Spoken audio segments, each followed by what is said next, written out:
To another One Piece Burning Blood video. My name is Silvokiji, and welcome to the Zone Gaming Go.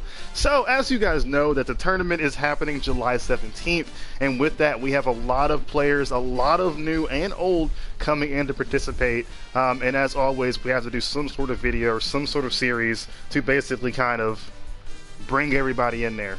So I'm going to be, not we, but I'm going to be doing tournament tactics. Basically, it's going to be about 3 or 4 episodes of tournament tactics for based on recent tournaments, back then early in 2020 and stuff like that, or 2021. And it's going to be going over different strategies and different techniques, skills, all that kind of stuff, basically that you can employ when you're going into the game in the tournament play for the Zone Gaming Go. This is also more so for new players or starters, for people who are wondering how to use the unities properly. Well, technically, I can't say how to use them, but the best course of action when utilize them, pros and cons and whatnot. So this is what this episode is about. So we're not going to be the character select screen the entire time. This is an educational video, but we are going to be on the screen for a good minute. So for you guys who don't know me, I'm the administrator to the Zone Gaming Go, to the Discord channel and whatnot.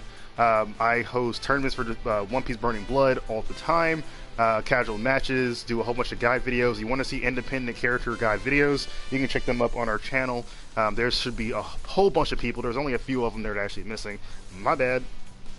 Okay, let's go. So, as you know, in One Piece Burning Blood, there are 3 different types of unities. What a unity to me is basically something that encourages cooperation within the actual team.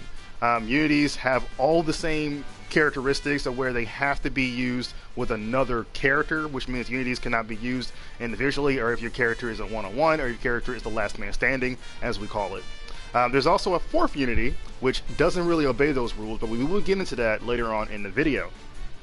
So first off, we're going to talk about the main unity chain that actually occurs in One Piece Burning Blood. The main unity, which is the unity chain.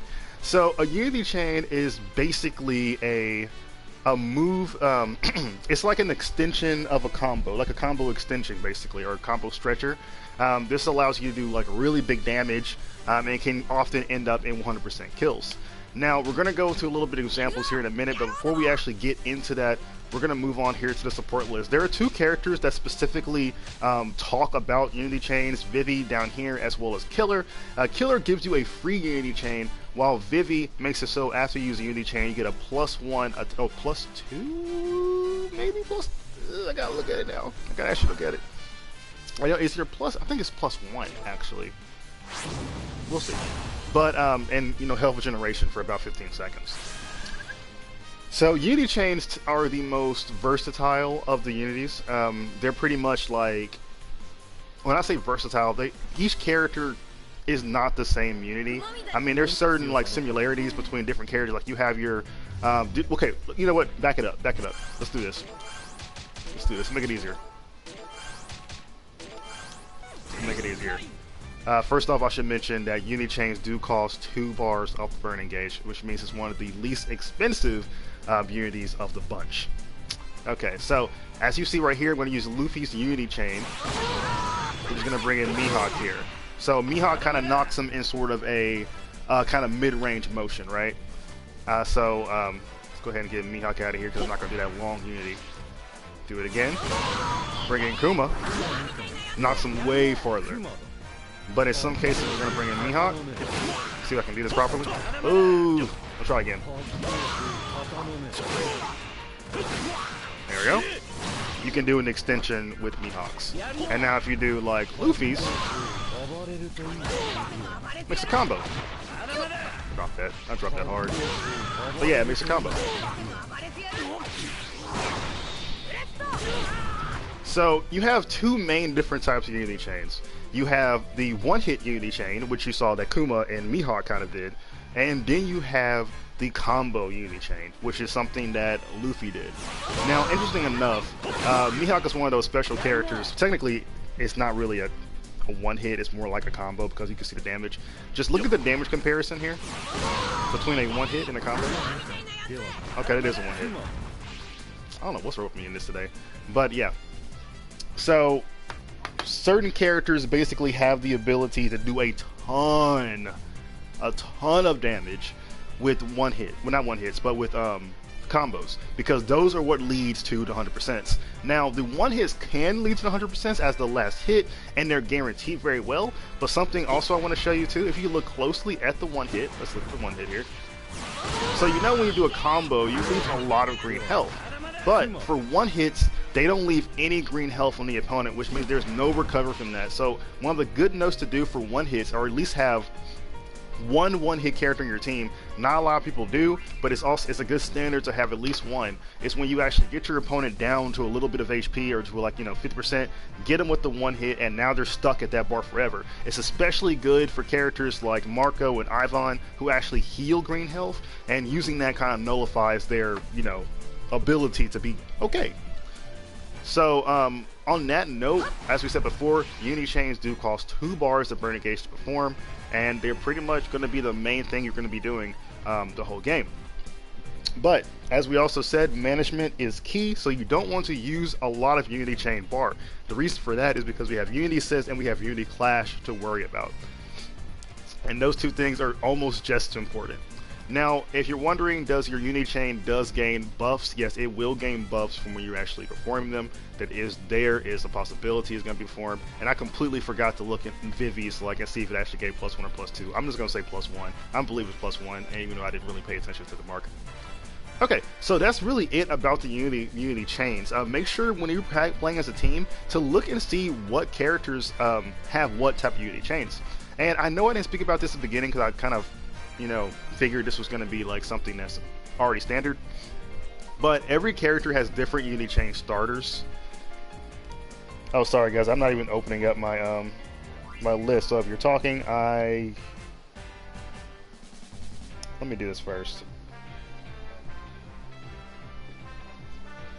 Okay, thank you, Hiko. It was +1.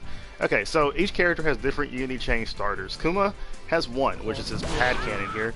Luffy, I believe, has... okay, no. It's just the bazooka. Just the bazooka here for Luffy. And then Mihawk, I'm not going to do it because it's long, but I can only guess is his.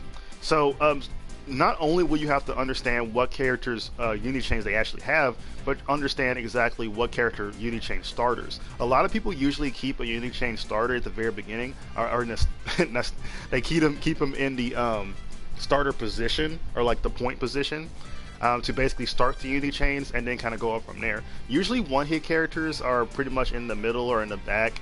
But in most cases, the point character is going to be a Unity chain starter. And not saying you have to do this, just saying that's kind of generally how it is. So on this team I have right here, it'll usually be Luffy can be the starter. Technically, any one of these characters can be a starter, but it also is going to depend who you're fighting against. So not only do you have to know your Unity chain combos or your Unity chain starters, you have to also know the opponents as well and which ones they'll actually try to go for most of the time. Okay. So let's go ahead and get out of here. Let's go back to this character select screen so we can explain the second Unity. And remember, this whole entire video is generally viewed or pushed upon newer players because they might just be pressing that R button all the time, might be pressing that L button all the time, and you don't want to use all that energy up all the time. So I know I didn't mention this before, but another character that kind of benefits from the Unity chain shenanigans is Kobe. I call her old lady, or her name is Neon, whatever.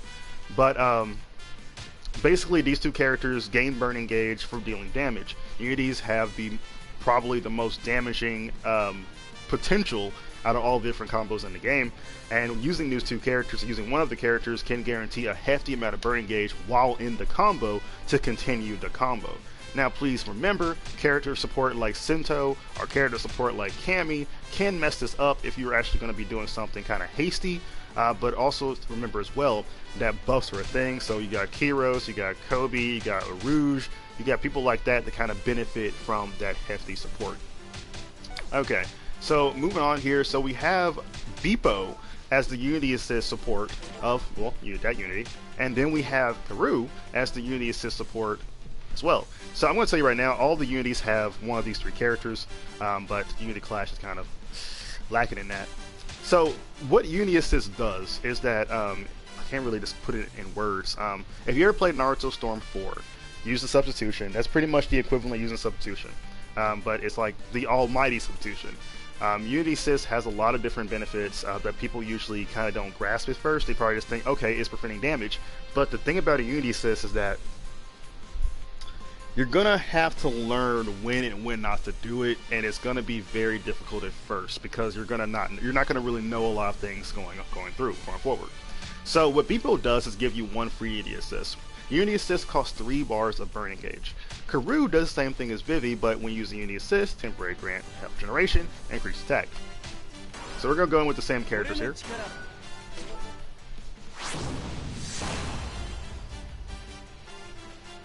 And if I'm missing something, guys, go ahead and let me know. If I'm like doing good, just like, yeah, good job, man. And I appreciate it. Oh, they're just playing Unity chains. Good job. We just got done with that. Okay, so Unity Assist is what's gonna save you from a lot of punishment. And he's just gonna straight flame fist me in the face. Okay, that's cool. Yeah, it's gonna save you from a lot of punishment. I'm just gonna do this. I'm gonna block it. Okay. Did I not turn you off? Okay, you're already on that button probably. Okay, so with Unity Assist, like I mentioned before, when the character hits me, activate my Unity Assist, and depending on if I'm pressing the R2 or the L2 or respective button, whatever console you have, it's going to switch in that character and it's going to damage the opposing character by a little bit.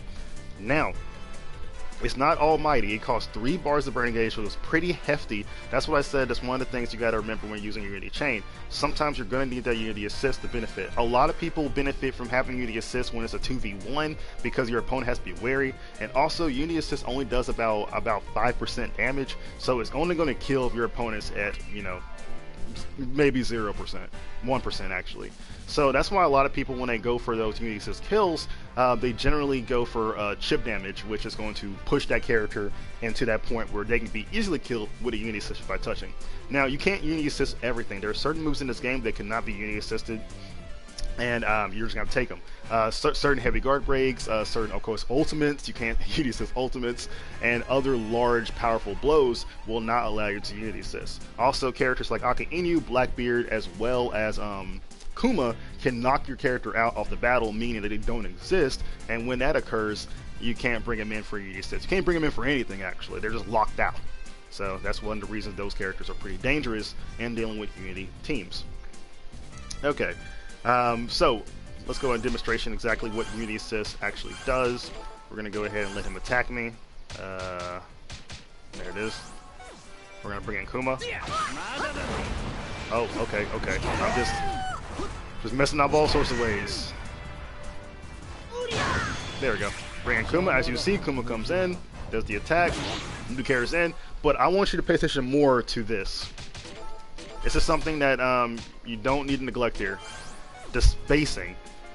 When a character gets hit with a Unity Assist, it basically reverts a lot of the spacing. As you see, but Ace is knocked super far away. So you're probably wondering, does that work for every other character? Well, let's go ahead and just check it out for you. As soon as I can press this button.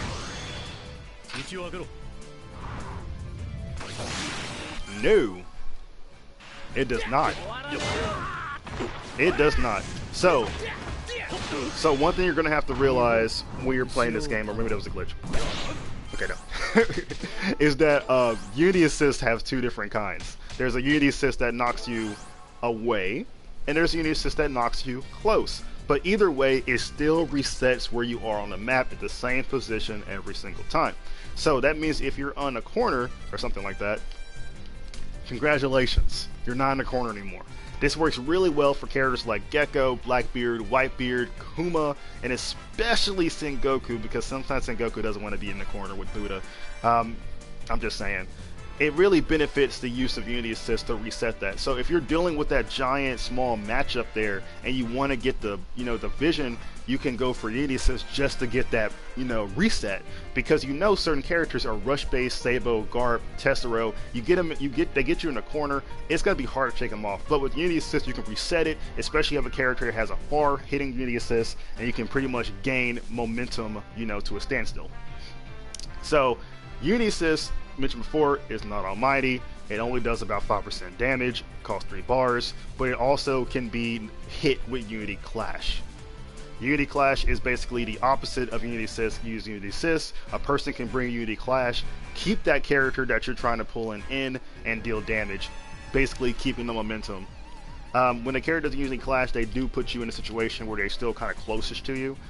So we're going to go ahead and demonstrate that in a bit. But yeah, that's Uni Assist.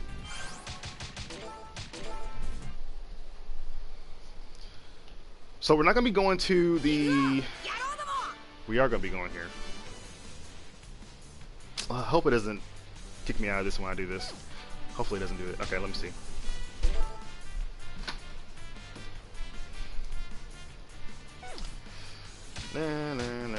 I want full burning gauge. Do not execute split screen. We're not doing that. Let's do normal health for second player. And you're going to see the screen black out for just a second.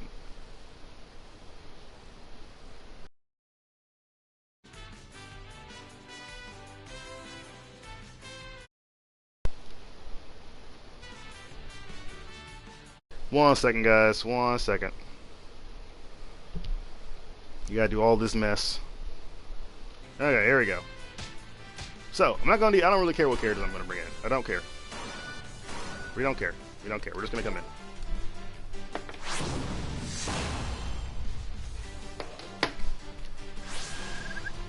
So, one of the things you have to be wary of when you're actually trying to perform a Unity Assist is if your opponent is going to go for Unity Clash. Now, I didn't say this before, but I usually call Uni Assist, not on stream, I call it the sacrifice. Okay? So, at a certain point in the game, or a certain point, like while you're fighting your opponent, you're going to be at that moment where your opponent has a full bar burn engage, you maybe beat a deficit, and one of your characters is pretty low. You might go ahead and say, hey, I'm going to go ahead and get rid of this character, and hopefully he uses burn engage. I mean, your opponent is going to want to kill that character most of the time. 90% of the time, they're going to want to kill your character. So you pop that Unity Assist, they pop the Unity Clash, you both have low burn engage, good.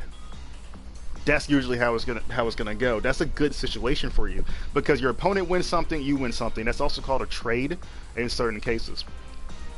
So I'm not saying it's always going to happen like that. Sometimes your opponent's going to be like, you know what, I can kill you with a regular combo. There's no need for me to clash you, and I want to do this. And if they're going to have a team that basically benefits a lot more from having burn engage and just killing you outright, they're probably going to keep that shit. But in most cases, 90% of the time, they're going to use it, knock you out, especially if you're a character that they really need to get rid of to benefit for winning on the team. Now, if you're trying to use a sacrifice like a character that isn't really doing much on them, I'm still going to say 90% of the time they're going to try to kill that character anyway. Because the less characters you have, the less characters you can bring in for Unity Assisting, the less characters you can bring in for Unity Chain. And if those characters are even marked as characters useful to do those sort of things, they're going to knock those characters out, especially if they have a key purpose. Now, in competitive and tournament play, sometimes people won't understand the purpose of your characters until you actually perform them. So always play around with that. Like they're not going to know exactly what type of Luffy you are, what type of Blackbeard you are, what type of Whitebeard you are. They're not going to know what type of character you are until you actually get into that battlefield and do it. Now, if you consistently do that every single match, yeah, they're going to get an idea. But at the same time, the thing about this game is that you can play as the characters in so many different ways, it really doesn't matter. So just have fun with it. Okay. So, as we mentioned before, Unity Assisting is basically the opposite of Unity Clash, as Unity Clash is the opposite of Unity Assisting. Unity Assist is basically a person using it is what I call the sacrifice, and remember, it's the character that actually is using Unity Assist that's going to get Unity Clash. Unity Assisting does a ton of damage. So as we're going to go here, we're going to go ahead and hit Whitebeard. He's going to go for a Unity Assist. We're going to create Clash, bring in Caesar. So he brings another character, uses a special attack here. And we're going to look at that damage. Decent damage right there on the Unity Clash. Now, unlike Unity Chain, it does not actually remove green health. You still have that green health, but it's still decent compared to the damage that the Unity Assist actually does, which is a little bit, about 5%. Let's go ahead and compare the two so you can kind of get the idea. But I forgot I have full HP on these people, so you're not going to see it. But you're well, okay, I use on different characters. So yeah, you saw the little bit of 5% that was done on Blackbeard right there. Okay, so basically Unity Clashing does a chunk amount of damage. It's punishment damage basically. And I didn't actually use this support, but Ingram is basically the Unity Clash support of that. That's the only support that is specifically noted for Unity Clashing. Now, Unity Clashing, for people who actually actively use Unity Clashing, I would say for in certain scenarios, you basically have a stop. You can't switch in. That's basically what that is. You don't want to give up the momentum. So I will say that it still actually does a switch. Let's kind of go with the end here so you can kind of see that. So we're going to go ahead and hit Luffy, or hit Blackbeard I mean. So you're going to go for that Uni Assist, bring him in, bring in Caesar Clown once again, and you're going to see basically how it actually works out. So it does not change, okay?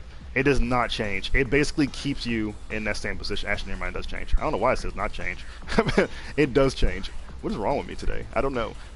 I guess it's kind of weird because I thought this was the end of the game, the end of the map. But yeah, okay, it does change. So it's still going to change. Still going to keep that, you know, you still don't get the benefit, but your character's going to be damaged. So you're going to get the benefit from resetting the board, but you basically will get damaged because of it.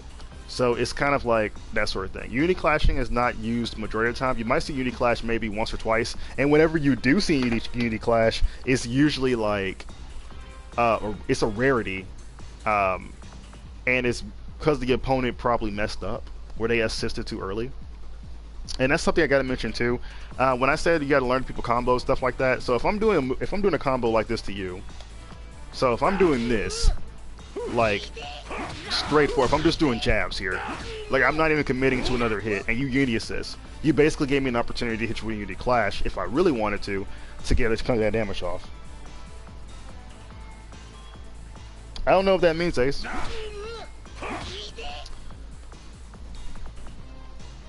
Oh, okay.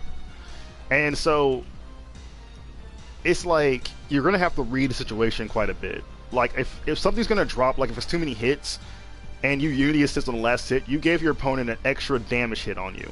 But if you just let it go, that combo will drop. That's when you have to actually kind of learn what does what. It's a little bit difficult to figure it out in game. But as you're playing the game, like you play the game long enough and learn the characters a little bit, you're going to kind of get the idea exactly what's happening. Oh, it means hi. Hi. Hi, Dom. Okay. So I mentioned before that there actually is a fourth Unity. So let's get out of here because I hate the screen. For people who are joining late, this is basically just an educational video, exactly how Unity chains kind of work and how they kind of benefit. So let's get out of here. Like I said, I hate the screen. About training mode. I keep forgetting this game has a split screen mode. I never use it. I have 3 PS4s and never use it. Yes, I have 3. Okay. So let's go to Usopp here. Let's do Luffy. And just because, let's go to, you know, Marco. Now, I'm not going to explain this because it's a video already that's explaining this once I actually get into this. But people are going to be probably looking like, oh, really, oh, Silvo, this is the 4th Unity. Okay.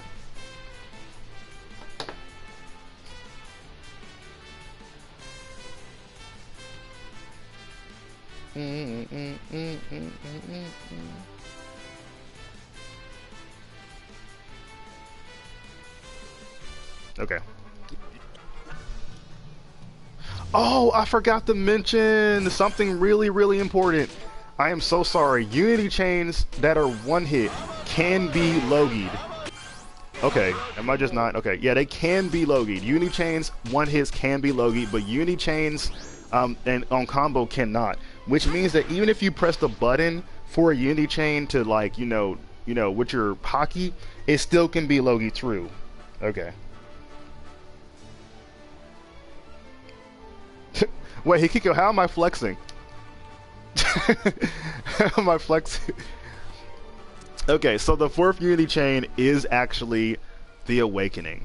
So I say, even though technically it's not a Unity chain, the 4th Unity is the Awakening. Technically it's not a Unity because Unity stands for cooperation.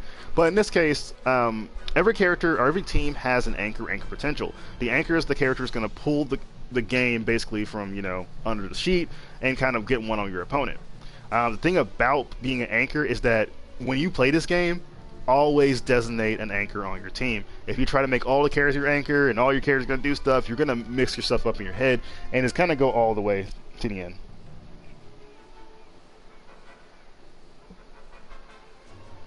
Yeah, you can.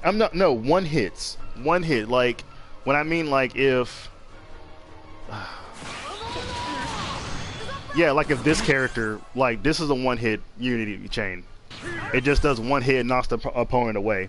If a character does stuff like that, even if you use, like, hockey or whatever, and an opponent uses Logia, they can still Logia the combo.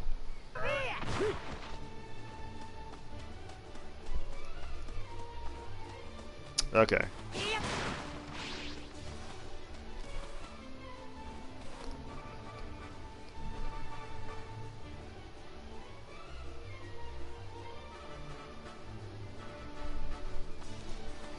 Okay. I was just trying to figure it out, but yeah, that's a thing. Sadly, it's there.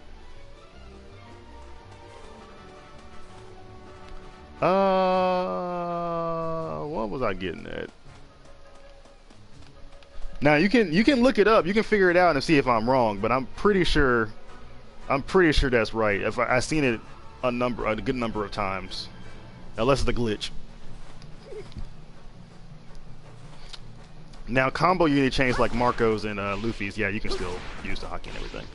Okay, so Awakening Unity awakens basically. So to use an awakening, you need 4 bars of your burning gauge. This is the only thing in the game that requires like a straight up 4 bars to actually use.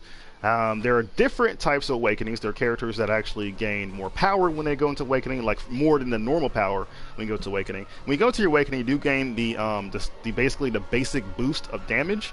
And you also gain the ability to use your ultimate. We're not going to go through ultimates in the game right now. We're just going to kind of, well, if we do go through ultimates, it's going to be like a brisk, you know, kind of like a casual thing around. So, Luffy, when he actually goes to his awakening, will go straight up into Gear 4. This is an example of a giant awakening. Okay, when he goes to giant awakening, he can release his ultimate.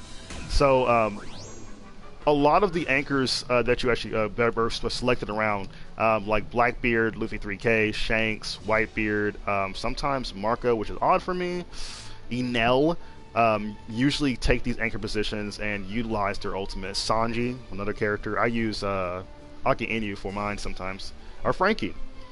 Technically anybody can be an anchor, you just gotta really have a strategy for what you're doing with them. A character that's weak as shit but has a huge gimmick to win can be an anchor. Usopp can be an anchor, for God's sake. Like, it just depends how you use the character and how you utilize their gimmicks in terms of when it gets to that 1-on-1 or even when it gets to that 103.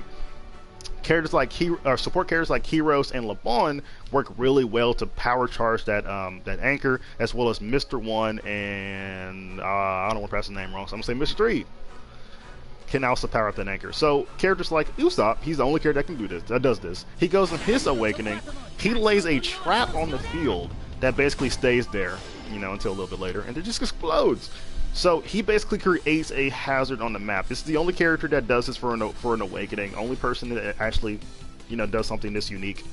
But it just sticks for a little bit. It will create a stun and then bounce the opponent in the air, giving you the ability to hit him with your ultimate. Now for his ultimate, he actually shoots an impact wolf. Can I get rid of this? Yeah, impact wolf. So you got range ultimates, you got close range ultimates, and you have Marco. So Marco goes in his awakening. He basically just gets power boost. This is the most common awakening in the game. This basically utilizes really nothing. You just get an ultimate. And that's really it.